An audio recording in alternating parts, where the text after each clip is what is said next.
Mic test 1 2. Okay, this one's not scripted or anything. I'm just going to be going purely based on vibes. Tier content. As a content creator, making tier lists is extremely easy. It's very fast, especially if it's unscripted.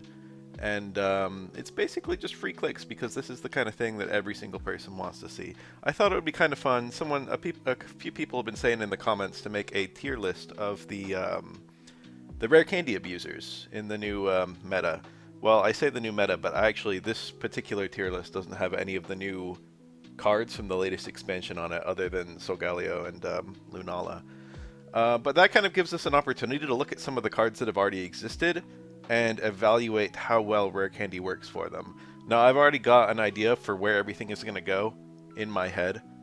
Oh, actually, while I'm here, let me rename these tiers real quick. Gotta have an S tier, you know, that Japanese style. There we go, that looks a lot better. What was I gonna say? Oh yeah, I already know where everything is gonna go. This is definitely up for debate. You could have an argument on the placement of any of these.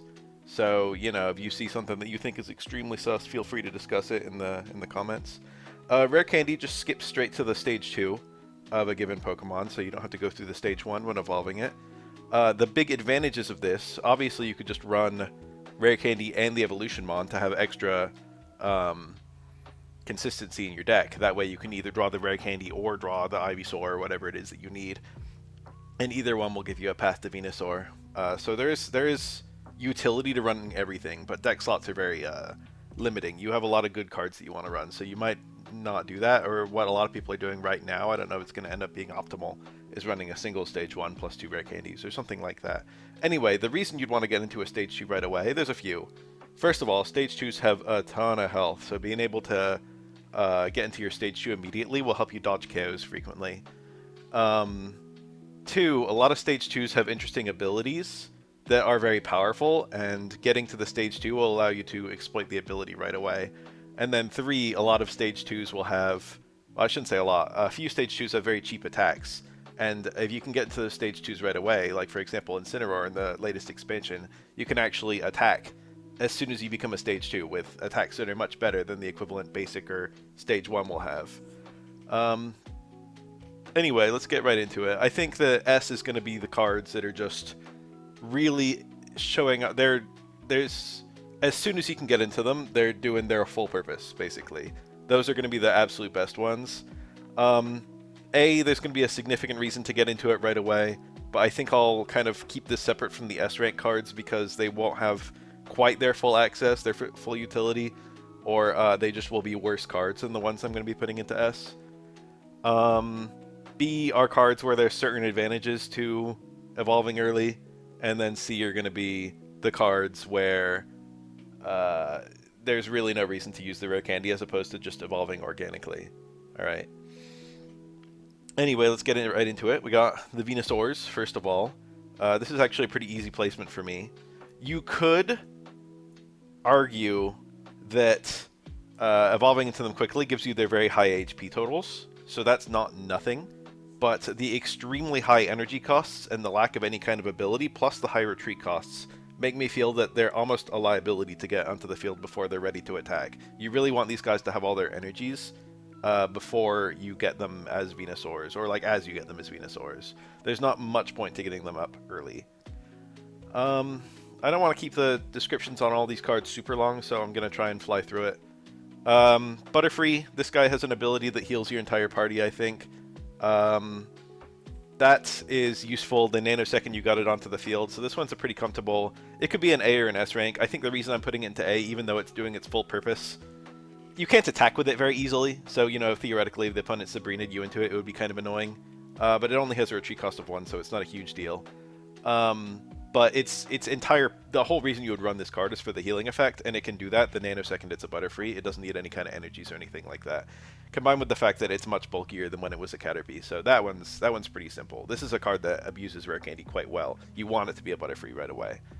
Beedrill, in a similar vein, is one of very few cards in the game right now that has a single energy attack for 70 damage that you can get as early as turn 3. If you have a Weedle on turn 1, and you draw both the Beedrill and the Rare Candy in your first few cards, you can just Rare Candy into this, and then on turn 3, attack with it, and you're doing 70 damage per attack. That's very fast damage output. So this is a very good abuser of the Rare Candy. You get the higher HP total, you get the high attack stat for the single energy cost, and you're going to be throwing that off quite a few times. You'll probably get 2, 3, 4 attacks before you're knocked out. Very good abuser of Rare Candy. Very good rushdown card. Let's see here. Vileplume. That one I think is probably also in C. The high energy requirement, the high retreat cost. The only thing you're really getting out of evolving it early is the higher HP total, which isn't much. And then the high retreat cost makes it almost a liability if they can find a way to get you into it. Not really any point to getting that one quickly. Rare Candy doesn't really do it any favors. Victory Bell, the energy cost is a little bit cheaper, and you can attack with only 2 energies, so you can do it pretty quickly. The attack isn't super strong, but the ability is the main reason to use this thing.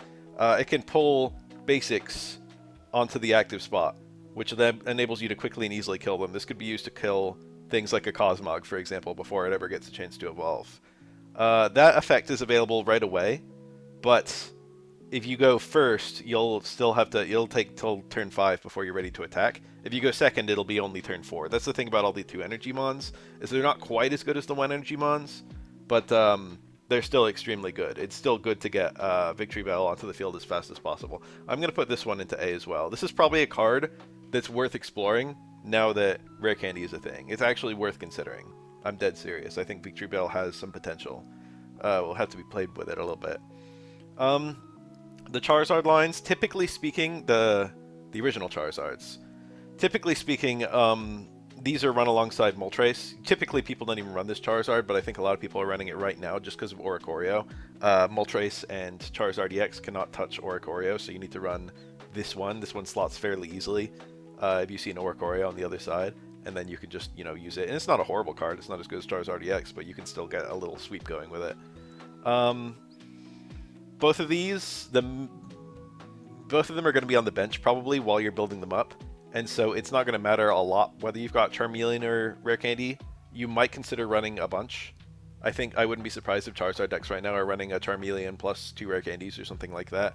The stage 1s are a little bit more consistent because you can put on a stage 1 without having the stage 2, whereas the Rare Candy needs the stage 2. I'm going to put both of these in B, just because they add... Rare Candy adds consistency for them, and you really want to be able to successfully evolve them. But they can't attack until they already have a bunch of energies on them, so it's a bit of a mixed bag. It's not super useful to get them evolved early. It's just nice. Rare Candy offers them another avenue to consistently reach their final stage. Let me think. Blastoise. I'm going to put these guys into A. I changed my mind. The consistency is very important for the Charizard decks. Blastoise, that one feels like a B to me.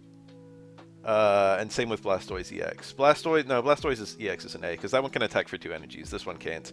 This is another instance where you might only run this one for its ability to touch Oricorio, which the other one can't.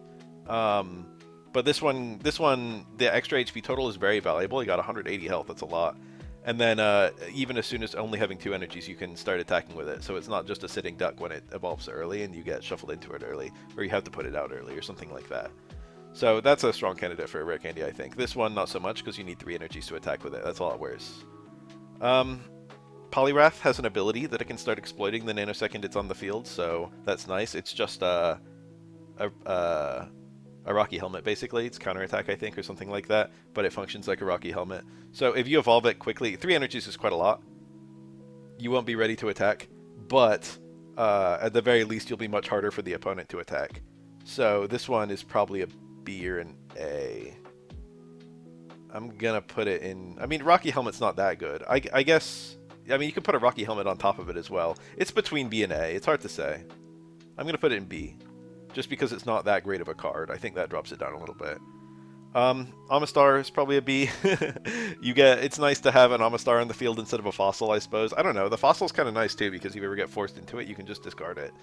But the opponent could potentially force you into it and destroy it on the same turn. That's an easy point for them.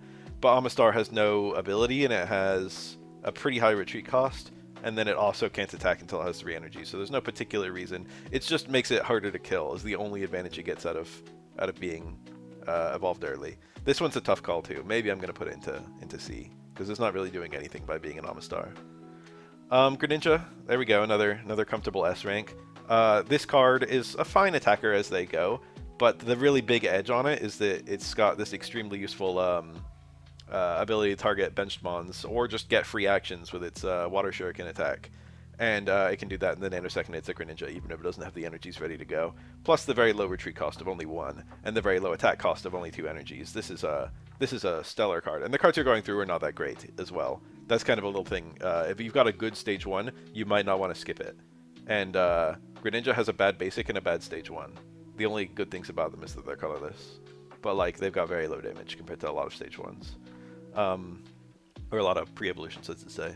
So this one, Rare Candy is great to get it to start attacking right away with its Water Shuriken, and then also it has a very good damage output if you're going second, for example, and you get the second Water Energy on it in turn 4, you can play it like a rushdown card. Electros, I can't think of a particular reason this thing exploits evolving quickly, other than the extremely high HP total. Well, electric cards are, kind of squishy, and especially, what's that, Tynamo? Yeah, right, Tynamo. Very low HP. That thing only has like 30 or something like that. So I'll put it above C just because it evolves so quickly. Or not evolves so quickly, it gets so much health out of it. It's 110 health. That's a big deal. Psychic Alakazam, that one's tricky. You really get nothing out of getting this on the field early. And then the stage 1 is kind of decent too, because you've got the 1 energy attacker now. It's also between B and C. That's a difficult call. I'm gonna put it into C. I don't think it's that good. I think it's a good card. It's just that you don't really benefit in getting into it early compared to just going through Kadabra, which can attack. Like, Kadabra is a fine attacker. It's not great, but it's fine. And then it also has, I don't know. You don't need the Rare Candy. You can just have the Organic Curve. Gengar, I'm gonna put into S. This one's pretty simple. 50 damage is quite decent. It only takes 1 energy, so even if you go first, you can get this thing onto the field crazy fast and then start abusing it. And then the effect is also quite useful. It prevents the opponent from using trainer cards, and it's more useful the sooner you can get it up, because if the opponent can start playing supporters early, like, you want to be able to... If you can get this guy up on turn 3, you can prevent them from playing Professor Oak for Professor's Research, for example. They only have a single turn before this Gengar hits the field if you get it early, and then that's not enough time to play both Professor's Researchers. So you can use it to kind of stall their card draws a little bit, stuff like that. But it locks supporters, and that's the less chance they have to play supporters, the more useful that's going to be. So getting it out early is good. Plus, it's just a 1 energy attacker, which is powerful. Gengar Other also has that ability, but it can't attack as fast. And it needs to be in the active slot to use that ability. So I think it's not quite as good as the Baby Gengar. It's a better... I don't even know if it's a better card because of the way that Rare Candy works. I think it's probably at least as good as the small Gengar, but it's not as good of an abuser of Rare Candy. That's what I'm going to say.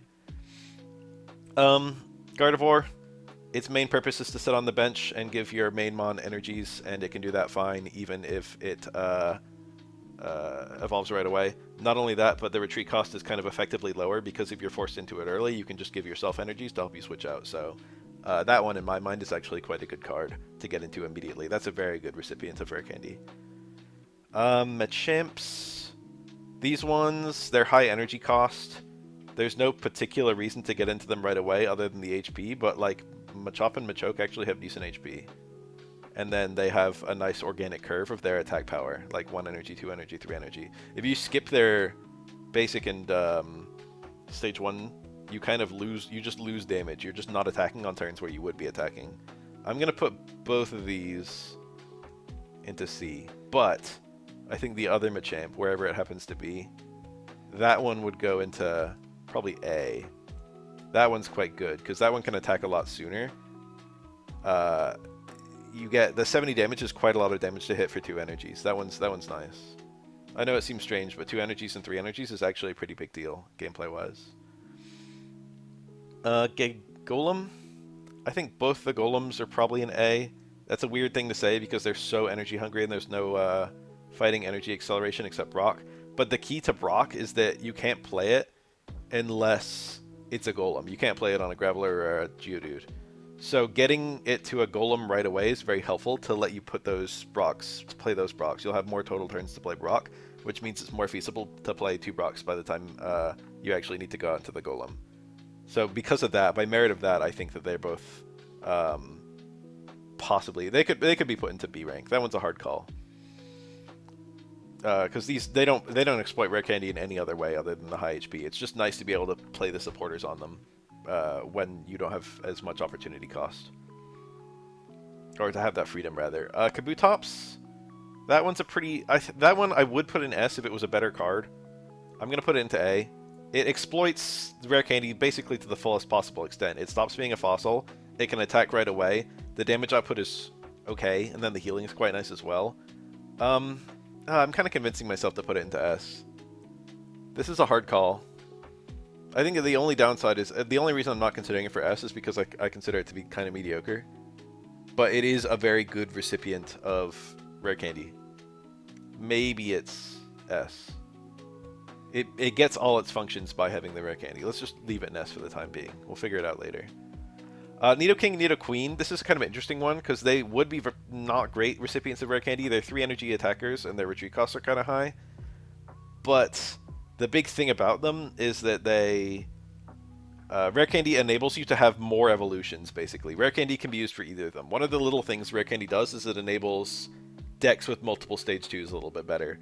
Because it gives you the freedom. If you can draw like both Nidorinos or something, but can't draw Nidorina, you can use that rare candy. You can use one or both rare candies for the Nidoqueen. The rare candy is basically an evolution for either one, you know? So that gives you a little bit of extra consistency if you can draw a whole lot of one, but none of the other. And Nidoqueen exploits being on a deck with Nidoking. So rare candy helps the two work together. So for that reason, I'm going to put them into A. I think that I think decks with Nidoking and Nidoqueen are not going to be great, but if you're going to run a deck with both of them, rare candy is, I think, you would always run it these days. Dragonite. I've been seeing a lot of people talk about Dragonite with rare candy. I definitely think that's good. I'm going to put it into A. It's not like Dragonair is a horrible card. Being able to get into Dragonite more reliably is nice, but then Dragonite does have that super high retreat cost, and then it also has the super high energy cost, so it's not really exploiting the fact that it's a Dragonite. It just helps with consistency. I would probably run Dragonair and Rare Candy in a Dragonite deck these days, but I know they're a little dry for slots, so, you know, it depends on what you would run. I think Rare Candy's pretty good for it, though. Pidgeot, very low cost attacker, and then also it has a very nice ability. It's an infinite use Sabrina, or rather it's 1 per turn Sabrina, but you can use it infinitely. That's very powerful, being able to force the opponent to swap out, etc. And then the attack cost being pretty low, and then the retreat cost being pretty low, and the HP being pretty high. This is just a whole bunch of things that are really helpful. This guy's going to go into S. I don't think it's an S-rank card, I just think it's an S-rank recipient of Rare Candy. Being able to get those free Sabrinas off right away is just very powerful. Superior, that's another, I'm going to put that into S. Another very powerful card.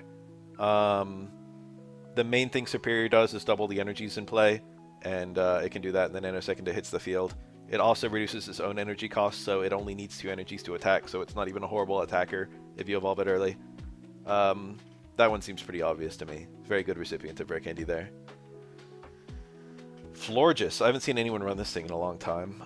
2 energies is pretty low, so you could attack with it pretty quickly.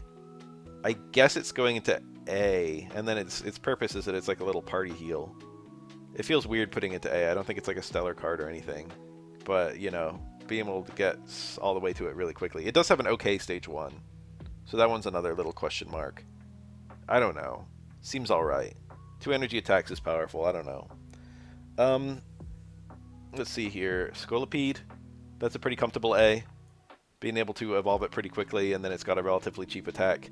Poison Barb did this guy a lot of favors. He's probably worth re-exploring in the new meta. I don't know. Venoshock decks have changed quite a lot recently. There's definitely some new stuff that you can play with, but especially because of the Poison Barb.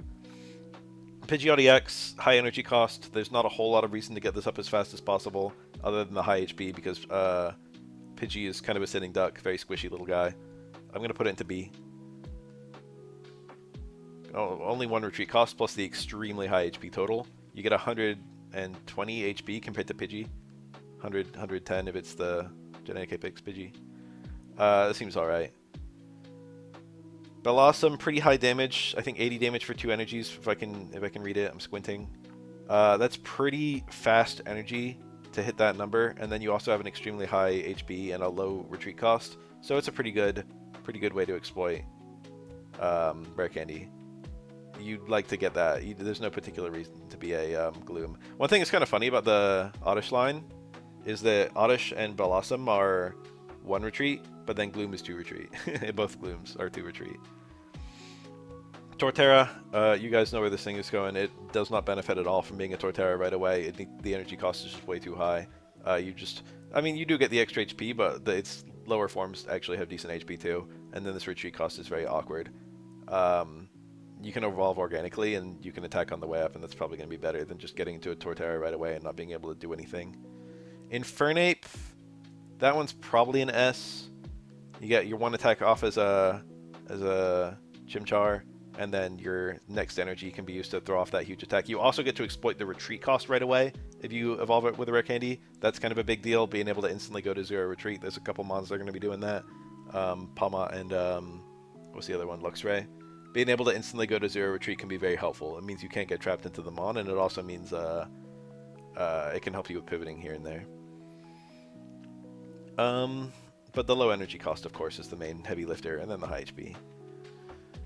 Mamoswine. I mean, technically you get its ability right away, but the ability's not crazy good or anything. I'm going to put it into B. I don't know. It's not like Piloswine attacks for cheap or anything like that.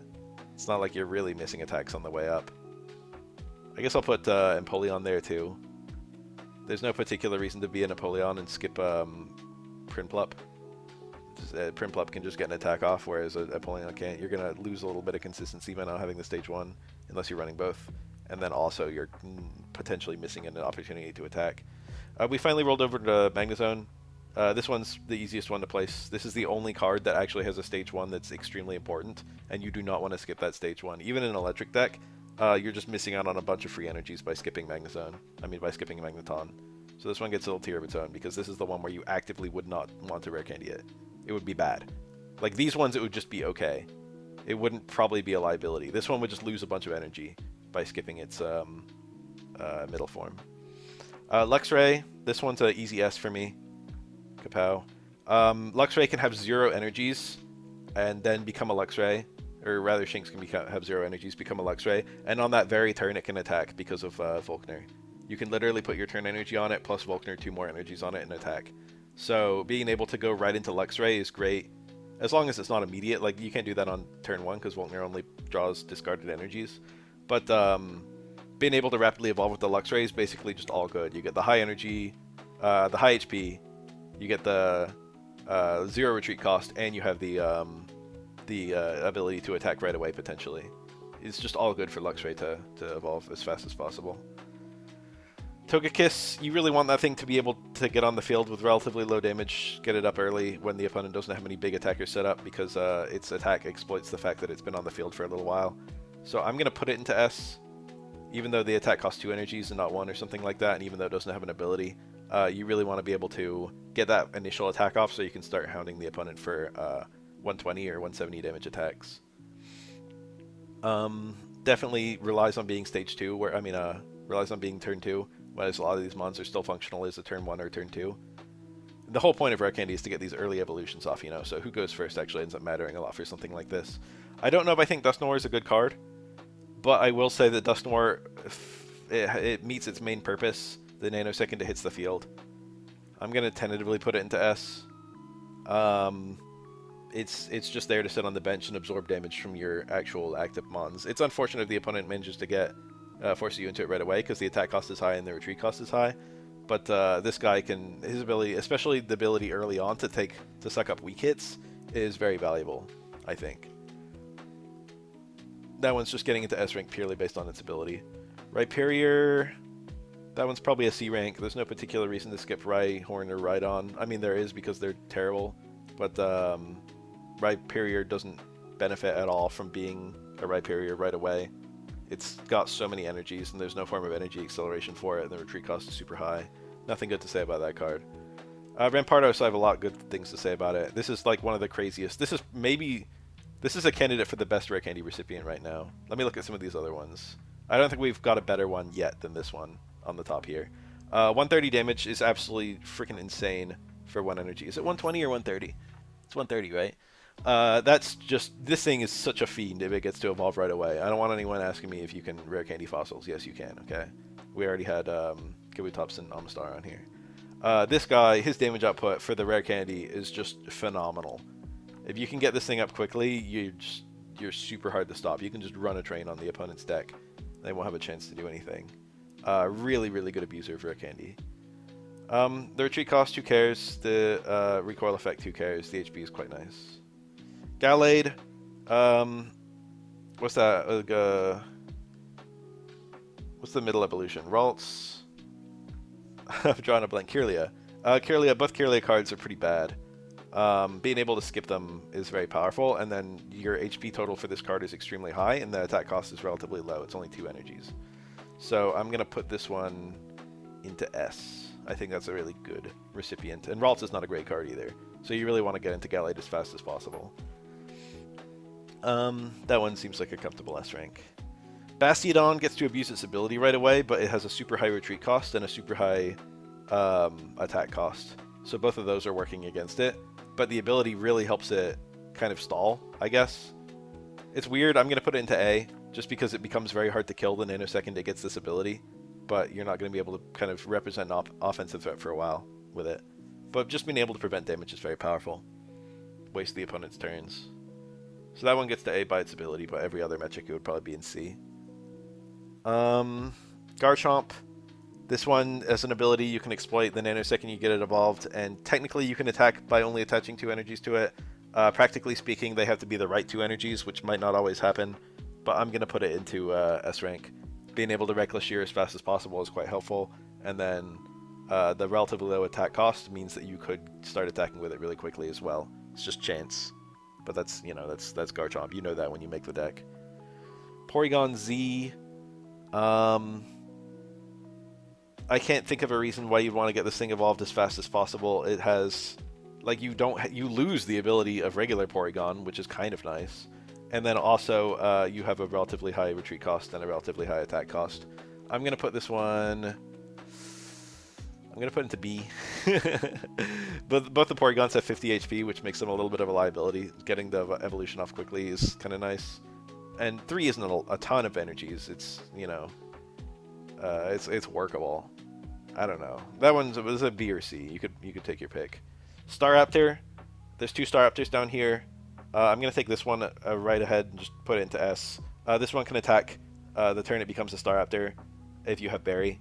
It only needs 1 energy to attack with Berry, and that's very powerful. Being able to throw up these 130 damage attacks for 1 energy is similar to Rampardos. It's just that this relies on another card and this relies on a fossil. So they both have kind of their downsides. The other Staraptor, the effect isn't as good.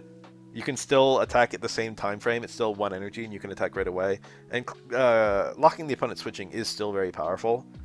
But I think it's not as good as the 130 damage. This one is also maybe a candidate for S, but I think I'm just gonna dunk it into A. But being able to attack right away, having this huge HP total, all both very useful. And then the low retreat cost. Very, very good recipient of rare candy for both. Gengar, the other Gengar, we've already placed the other 2. This one I'm going to put into A, I guess. It feels kind of, I don't know. 2 energies is not too high. The effect is kind of good, I guess. I mean, it's better than a stage 1, but there's a lot of stage 1s that are almost like this. The main difference this has with stage 1, with a lot of stage 1s, is that it's got more HP. But I think there's already a psychic type that like causes a status for 2 energies that's like a stage 1. Don't say Miss Magius. I wasn't thinking of Miss Magius. Oh, I guess it's Oricorio Psychic, isn't it? That's not even a stage 1. That's a basic. That's not it. Well, I don't know. The damage output is better than those cards, but I don't know. It's a good recipient just because it attacks for cheap. But you could go through Haunter as well, and that would still be fine. Haunter's not a horrible card. Tyranitar, another instance of you not really needing to get to it as fast as possible. Unfortunately, I'm seeing a lot of fighting cards down here. It's these big energy-hungry fighting types. You know, they're fine with Passimian, I suppose, but there's really no reason to get them on the field as fast as possible. You'll have time. You've got to set up other Mons. You've got to hide them in the back, and by the time you're ready to go into them, probably you'll have drawn out most of your deck, and you'll have been able to evolve them organically.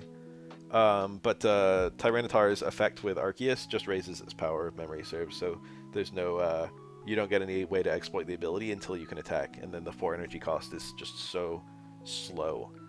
1 energy cost, though, is extremely good. You can exploit that right away. I'm going to put Garchomp EX into S rank.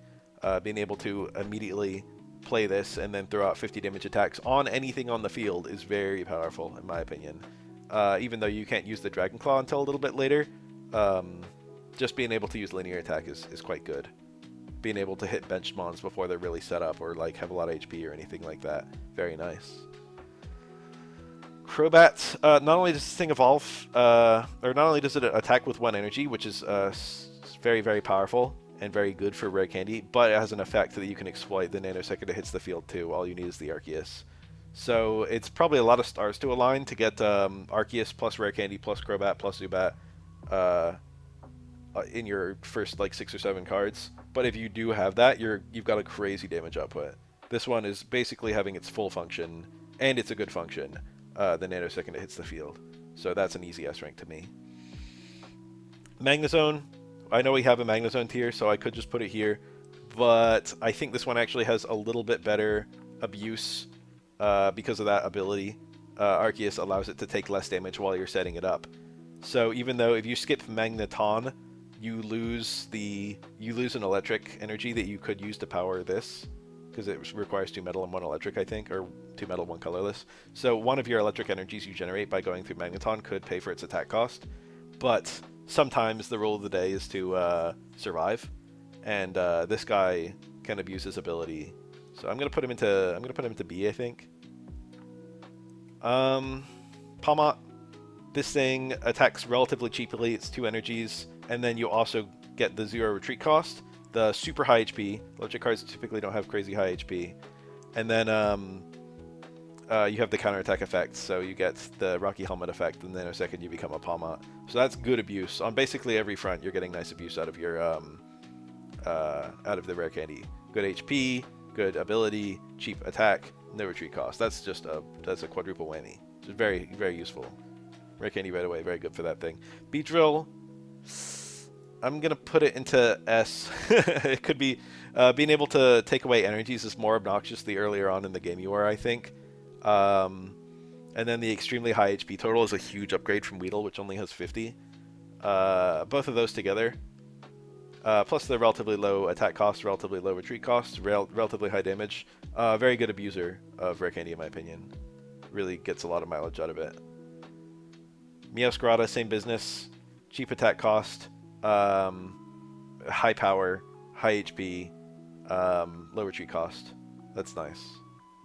Beedrill, Meowscarada were frequently used together in a deck last expansion. I wouldn't be surprised if people are running rare candy, but like the same deck in the current one.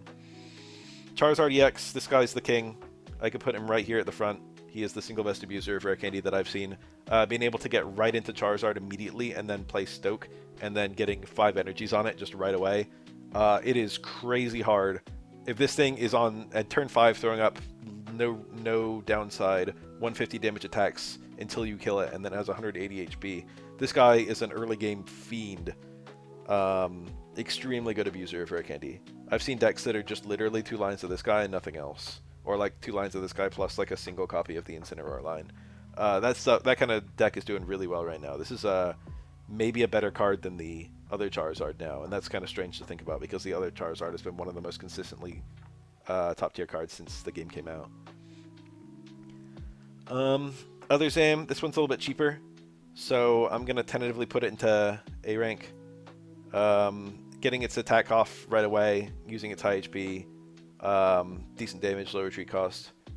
It's not like a crazy good mon like a lot of these S-rank mons are, but you know, it's getting good mileage out of the rare candy all the same. Tinkaton, it's a bit slower. You still need to get the 3 energies on it, but you do have the high HP that you can leverage, so that's kind of cool. 2 retreat cost, I'm going to tentatively put it into B. You could go through Tinka Tough just as easily as you could get this all the way up. That's all the ones outside of our latest Guardians expansion. We do have the Lunala and the Solgaleo, so I guess I'll just place them. I can't place any of the other ones because I guess they weren't revealed when this tier maker was made. Solgaleo to me is an easy S rank. Don't even have to think about it. It's just a really good card. Only 2 energies to attack, plus the fact that you can 180 HP is a lot more than Cosmog, which is 60, and Cosmog feels like a liability all the time. It's on the bench or in the active spot. Being able to get this guy in right away is very powerful. You might run Cosmo M plus Rare Candy for something like this. And then the attack is relatively cheap and extremely powerful for the early game. The retreat cost being high is kind of not a big deal because you kind of want this thing in immediately. It's fine to just have it in. And then also it gives you a little bit of play. Even if you get it on the bench, sometimes it can be good to just use its ability to force it in to prevent something from dying that's in your active spot without having to pay the retreat cost if you don't have it, for example. That's very powerful in my opinion. You can have a little bit of damage on Solgaleo and then deny the opponent a knockout point. So that's a little bit of freedom. You don't have to do that. It's just an option that you have only if it's the Solgaleo. So it does get a little bit of abuse out of its ability. And then finally, Lunala. I guess this thing's A rank. Its ability's not really doing anything until you have a lot of energies in play. But it's still nice to have it not be a Cosmog anymore, and then you can still do a little bit of stuff with the energies, especially if you've got like a Leaf or X-Speed abuse going on in your deck. You can just kind of pivot around a little bit better than the nanosecond this thing's on the field.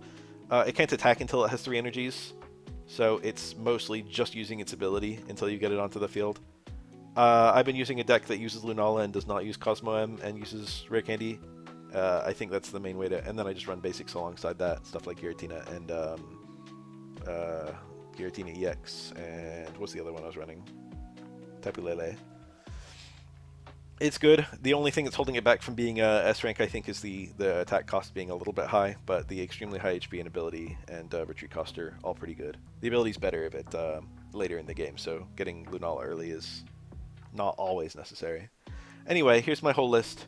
I'll tidy it up a little bit, and I'll put it as just I'll put it in the description of the video if you just want to see it. And then, you know, if you think anything I said is buck wild, feel free to just let me know in the comments. That was kind of fun to do. I'll probably do a follow-up one pretty soon with the new Pokemon with the latest expansion. But for the time being, this is good for now. I gotta mull it over for the new ones anyway because the new expansion's only been out for a week and change. So I'm not super sure on any of them yet. Anyway, thanks for watching.